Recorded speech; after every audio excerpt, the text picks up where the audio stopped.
हाय मित्रांनो, आजची कहाणी खूपच रोमॅन्टिक आहे. कहाणीचा पूर्ण आनंद घेण्यासाठी कृपया शेवटपर्यंत आमच्यासोबत रहा. अरे मालक, कृपया काहीतरी करा ना. जेव्हापासून तुम्ही मला मिठी मारली तेव्हापासून माझ्या भावनांमध्ये भूकंप आला आहे. कृपया मालक, लवकर काहीतरी करा.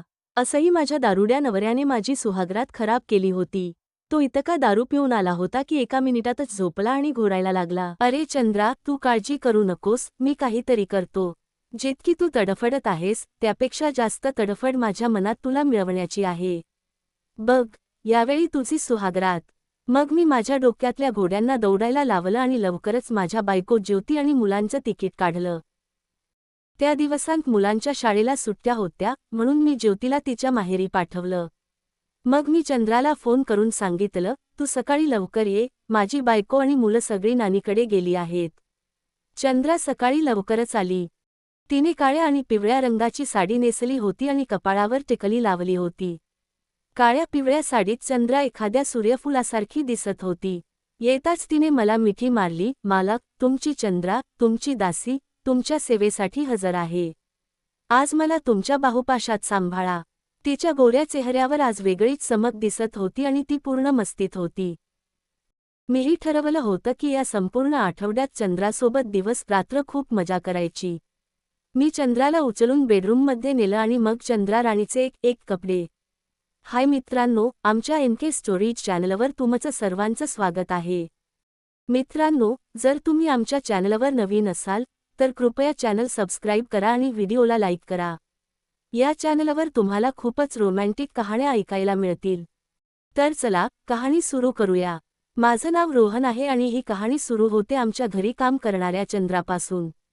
चंद्रा आमच्या घरी भांडी घासायची, झाडू पोछा लावायची. तिला इथे काम करताना 5 वर्ष झाली होती, पण आतापर्यंत माझ्या मनात तिच्याबद्दल काहीच आकर्षण नव्हतं ना मी तिच्याकडे जास्त लक्ष दिलं होतं. पण ती मला कुठेतरी आवडायला लागली होती, हे मला नंतर समजलं. कारण कधीकधी माझी बायको ज्योती मला तिच्याबद्दल सांगायची की बिचारी चंद्रा खूप मेहनत करते, पण तिचा नवरा विजय दारुडा आणि जुगारी आहे. ती घरोघरी काम करून स्वतःचा आणि मुलांचा उदरनिर्वाह करते. माझी बायको ज्योती तिच्यावर खूप दया दाखवायची आणि वेळोवेळी तिची मदतही करायची. एके दिवशी चंद्रा सकाळी 7 वाजता आमच्या घरी आली. तिचे केस विस्कटलेले होते, डोळ्यात अश्रू होते. येताच तिने ज्योतीला पकडलं आणि रडायला लागली. ज्योतीने तिला स्वयंपाकघरात बसवलं, पाणी दिलं आणि विचारलं, काय झालं चंद्रा? तेव्हा चंद्राने सांगितलं, काय सांगू तुम्हाला, माझ्या दारुड्या नवऱ्याने माझं आयुष्य नरक बनवलं आहे. त्याने माझं जगणं हराम करून टाकलं आहे. काल रात्री तो खूप दारू पिऊन आला आणि माझ्याकडे पैसे मागायला लागला. मी नकार दिला तेव्हा त्याने मला खूप मारलं. आता तुम्हीच सांगा बाईसाहेब, मी काय करू? मला तर आता मरावंसं वाटतं, पण मी मरूही शकत नाही, कारण माझी 2 लहान जुळी मुलं आहेत. मग ज्योती म्हणाली, चंद्रा, तू रडू नकोस, मन हलकं कर. मी बघते काय करू शकते. मी माझ्या नवऱ्याला हे सगळं सांगेन, तो तुझ्या नवऱ्याशी बोलेल. असं किती दिवस चालणार आहे? तेव्हाच ज्योतीने मला हाक मारली आणि स्वयंपाकघरात बोलवलं. मी गेलो आणि ज्योतीने मला चंद्राची समस्या सांगितली. तेव्हाच ज्योती काही कामासाठी दुसऱ्या खोलीत गेली. मी चंद्राकडे पाहिलं, तिच्या डोळ्यात अश्रू होते. मी तिला धीर देत म्हणालो, चंद्रा, तू काळजी करू नकोस, मी तुझ्या नवऱ्याशी बोलेन. तेव्हाच चंद्राने माझा हात पकडला. तिच्या हाताचा स्पर्श होताच माझ्या शरीरातून करंटच गेल्यासारखं वाटलं. आज पहिल्यांदा चंद्राकडे पाहून माझ्यातलं माणूस जागं झालं होतं. मी तिच्याकडेच पाहत राहिलो. तिच्या चेहऱ्यावर एक वेगळीच कश्मकश दिसत होती. आज पहिल्यांदा मी तिच्या सौंदर्याकडे इतक्या लक्षपूर्वक. मग मी तिचे अश्रू पुसत एका क्षणासाठी तिला माझ्या मिठीत घेतलं. तीही माझ्या गळ्यात होऊन फुटफुटून रडायला लागली, ज्यामुळे माझ्या मनात हलचल झाली. मग मी म्हणालो, चंद्रा, काय झालं आहे? चंद्रा कदाचित होशात नव्हती आणि मला भीतीही वाटत होती की ज्योती आली तर काय होईल. म्हणून मी स्वतःला तिच्यापासून दूर केलं आणि हळूच तिच्या कानात म्हणालो, चंद्रा, माझ्या प्राण, काय करतेस? मला मरायला लावणार का? चंद्रा म्हणाली, मालक, तुम्ही तर कधीपासून माझ्या मनात हलचल करत आहात. मी म्हणालो, चंद्रा, हे काय बोलतेस? ती म्हणाली, होय मालक, आता तुम्हाला कसं सांगू? तुम्ही तर माझ्याकडे पाहतही नाही. मी म्हणालो, वेडे, अशी काही गोष्ट नाही. तू तरुण आहेस आणि सुंदर आहेस. चंद्रा म्हणाली, काय फायदा अशा तरुणपणाचा, मालक, जेव्हा कोणी माझ्याकडे पाहतच नाही. मी तिच्याकडे पाहत म्हणालो, चंद्रा, सगळं ठीक होईल. पण त्या एका क्षणाच्या स्पर्शाने मला वेड लावलं होतं. त्या क्षणाने माझ्या मनात खळबळ माजवली होती आणि कदाचित तिच्याही मनात तसंच काहीतरी होत होतं.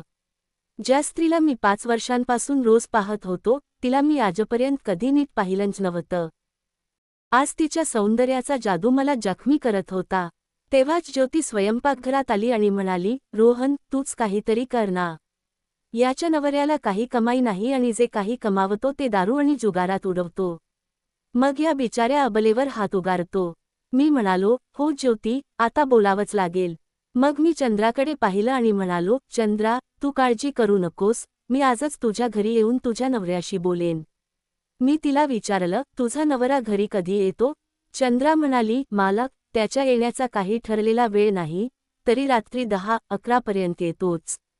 मी म्हणालो, काही हरकत नाही, मी आज तुझ्या घरी येईन. चंद्राच्या चेहऱ्यावर आता समाधान दिसत होतं. माझी बायको म्हणाली, रोहन, तू रात्री तिच्या घरी जाऊन नक्की बोल. मी म्हणालो, हो ज्योती, तू काळजी करू नकोस, मी आज नक्की जाईन. मग मी चंद्राला विचारायला लागलो, तुझ्या घरी आणखी कोण कोण राहतं?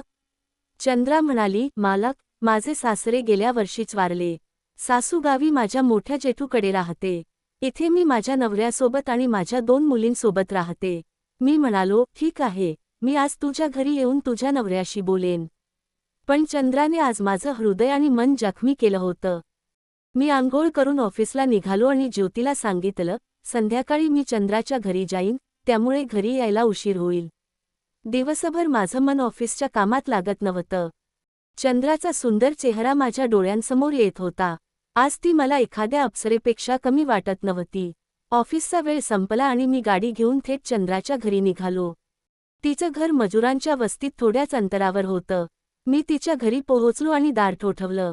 थोड्याच वेळात चंद्राने दार उघडलं. तिला पाहून माझं मन उत्सुक झालं. सकाळी जी चंद्रा मुरझालेली दिसत होती, ती आता परीसारखी दिसत होती. तिने गुलाबी साडी नेसली होती, कपाळावर टिकली, ओठांवर लिपस्टिक, जणू म्हणत होती, या माझ्या हिरो, मी कधीपासून तुमची वाट पाहतेय. चंद्रा म्हणाली, मालक, तुम्ही आलात? मला माहीत होतं तुम्ही नक्की याल. तिने मला आत बोलावलं आणि जवळच्या खाटेवर बसायला सांगितलं. मग ती माझ्यासाठी पाणी घेऊन आली. मी खाटेवर बसलो, माझी नजर अजूनही चंद्रावरच होती. तिनेही माझी नजर ओळखली होती. ती माझ्यासमोर स्टूलवर बसली आणि आमच्या नजरा एकमेकांत गुंतल्या. कदाचित या एका दिवसात माझ्या आणि चंद्रातला पडदा संपला होता. मी चंद्राला म्हणालो, एक गोष्ट विचारू? चंद्रा, खरंच तुला मी आवडतो का? चंद्रा म्हणाली, मालक, एक बाई काय करणार जेव्हा तिचा नवरा दारुडा असतो? तिला तुमच्यासारखा माणूसच आवडेल ना. तुम्ही किती शांत आणि हसतमुख आहात. ज्योती दीदी मला तुमच्याबद्दल सगळं सांगते. दीदीला तुमच्यासारखा प्रेमळ नवरा मिळाला आणि मला असा दारुडा जो नेहमी नशेत असतो, रात्री दारू पिऊन येतो आणि एका मिनिटात झोपतो. आणि मी नेहमीच अस्वस्थ राहते, मालक. मग मी म्हणालो, चंद्रा, एक गोष्ट विचारू? वाईट वाटणार नाही ना? चंद्रा म्हणाली, हो मालक, विचारा. आता काय वाईट मानायचं? मी थोडं संकोचत म्हणालो, चंद्रा, मला हे जाणून घ्यायचं आहे की तू कधी कोणाशी तरी संबंध ठेवले आहेस का? चंद्रा म्हणाली, मालक, आता तुमच्यापासून काय लपवू? हो, माझ्या दूरच्या मावशीचा मुलगा आहे, मुकेश. त्याच्यासोबत कधी कधी. माझा नवरा तर एक नंबरचा दारुडा आहे. त्याने माझी सुहागरातही खराब केली होती. त्या दिवशी त्याने इतकी दारू प्यायली होती की मला त्याचा तिरस्कार वाटायला लागला. माझ्या आईने मला या दारुड्याच्या गळ्यात बांधलं. सुहागरात्री तो थोडासा भानावर आला, पण 1 मिनिटही टिकला नाही.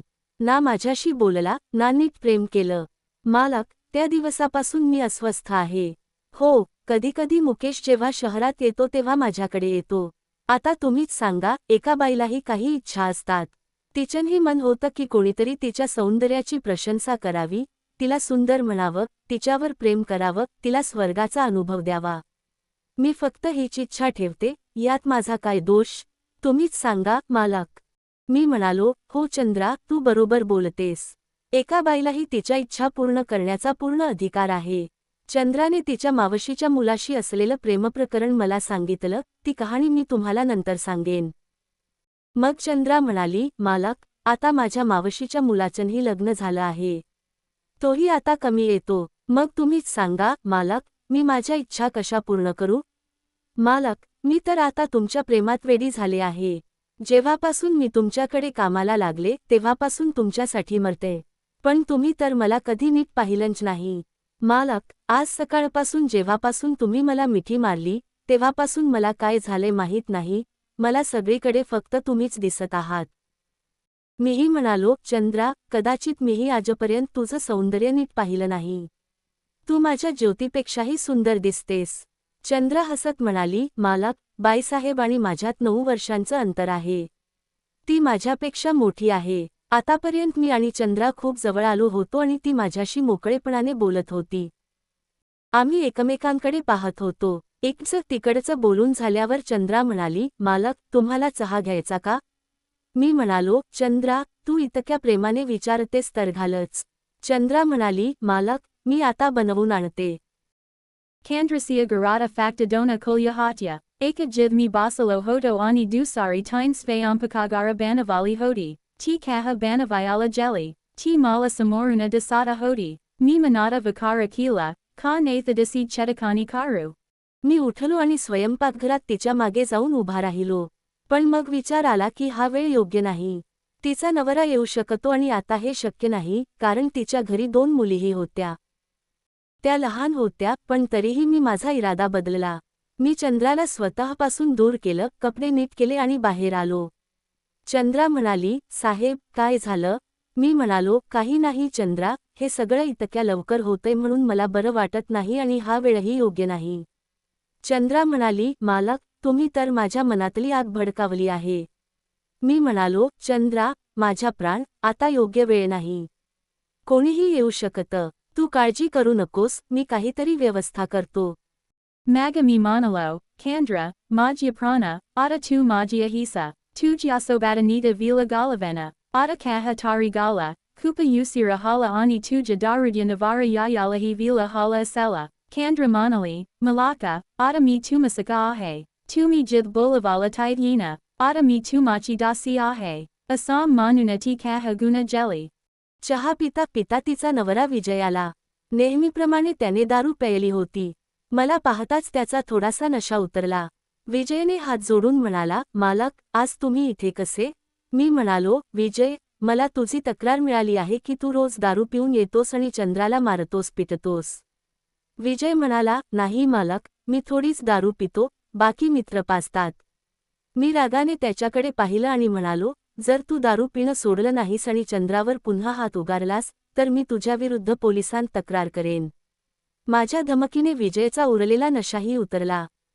Tamadya payan vera padala ani manala, Malaka, Palasanta takrara karunaka, Adami daru panera nahi, Sahiba, Mala mafakara, Vijaya gayawaya karata mafi magata hoda, Mi kandrakade pahilamani manalo, Adahara Vijaya udyapunha daru piuna ala tera mala sanga, Vijaya satata mafi magata hoda.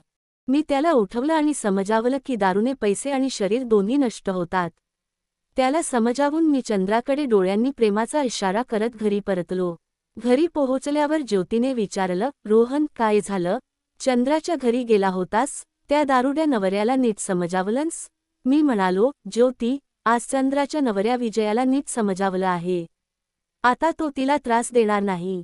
जर त्याने पुन्हा हात उगारला तर मी त्याची पोलिसांत तक्रार करेन. ज्योती म्हणाली, रोहन, तू छान केलंस. आता ती बिचारी नीट राहू शकेल. दुसऱ्या दिवशी सकाळी चंद्रा आली तेव्हा ज्योती मंदिरात गेली होती. चंद्रा आज काळ्या रंगाची साडी घालून आली होती. तिच्या गोऱ्या रंगावर काळी साडी एकदम परफेक्ट दिसत होती. Ada yedika ti majya payan verapadali, Malaka, tumakam upakara ahe, Ada mi tumachi dasi ahe, Mi kandrala uthavala manalo, or nahi, Maji kandra prana, tu maji dasi nahisa, tu tera maji payari rani ahisa, majam prana ahisa. Tika sparsa asa hoda jasam ekadi aspara mala mithi maratea. मी चंद्राला म्हणालो, ठीक आहे, आता ज्योतीला तिच्या माहेरी पाठवण्याची काहीतरी व्यवस्था करतो. त्या दिवसांत मुलांच्या शाळेला सुट्ट्या होत्या. ज्योती मला म्हणायला लागली, मला आठवड्यासाठी माझ्या आई वडिलांकडे जायचं आहे, खूप दिवस झाले आहेत. मी तिला होकार दिला. दुसऱ्याच दिवशी मी ज्योती आणि दोन्ही मुलांचं तिकीट काढलं.